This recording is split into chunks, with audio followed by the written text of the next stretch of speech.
Ouais, forcément, les premiers jours étaient un peu plus difficiles dans l'aspect technico-tactique. Donc on sent que le groupe. Et puis petit à petit, ça se met en place. Et, ouais, je l'ai dit depuis le match du Congo, on est conscient de notre. Le ballon va vite, on perd pas le ballon. Tac, tac, tac, tac, tac, tac, tac. Allez, allez, allez, allez, allez, allez, allez. On va le plus vite possible. On maintient, on perd pas, on perd pas. Ouais, forcément, les premiers jours étaient un peu plus difficiles parce qu'il fallait revenir avec plus d'endurance. Donc on a fait du travail d'endurance et là on rentre un peu dans l'aspect technico-tactique.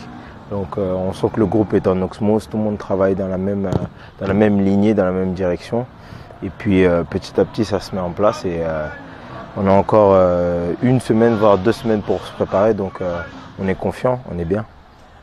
Ouais, je l'ai dit depuis le match du Congo-Brazza, je sens qu'il y a un état d'esprit autre qui est plus expérimenté et un tout petit peu moins de folie.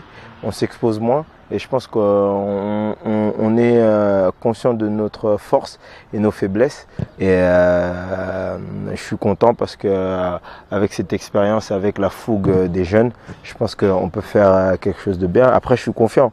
Je suis confiant parce que le groupe qu'on a aujourd'hui, quand on le regarde, les 30, c'est même dur d'enlever 7 joueurs. Donc ça sera la décision du coach et puis on va déjà se préparer pour dimanche contre le Burkina Faso et on verra comment ça va se passer après. Le ballon va vite, on perd pas le ballon. Tac, tac, tac, tac, tac, tac, tac. Allez, allez, allez, allez, allez, allez, allez. On va le plus vite. Il faut qu'on soit sérieux parce qu'on sait que c'est un match amical, mais on prépare quelque chose de grand, on prépare la Coupe d'Afrique et ça va venir très vite. Après le match du Burkina, on aura encore une semaine pour se préparer.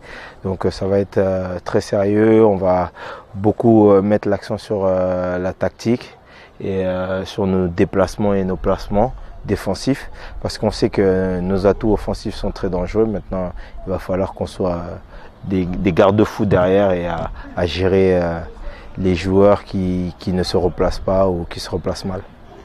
Pour moi, c'est ici que ça a commencé avec l'équipe nationale et c'est peut-être ici que ça va se terminer. Donc c'est quelque chose de grand. J'en ai parlé avec Florent, j'en ai parlé avec Parfait, les rescapés de Marbella. Donc je suis content, ces installations elles sont bonnes, tout le monde est content, on a tout ce qu'il faut à notre disposition et surtout c'est l'état d'esprit des joueurs qui me plaît le plus.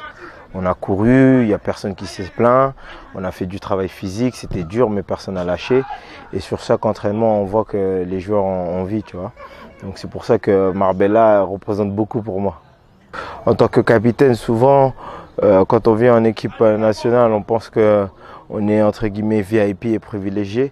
Donc j'essaie de montrer déjà l'exemple et de montrer que justement que je sois capitaine, ça ne veut pas dire que je suis privilégié. Donc j'essaie de faire le travail du mieux que je peux et j'essaie de donner l'exemple aux jeunes. Donc c'est vraiment pour ces 2 raisons-là qu'aujourd'hui j'essaie d'être en avant et de donner le ton à cette équipe.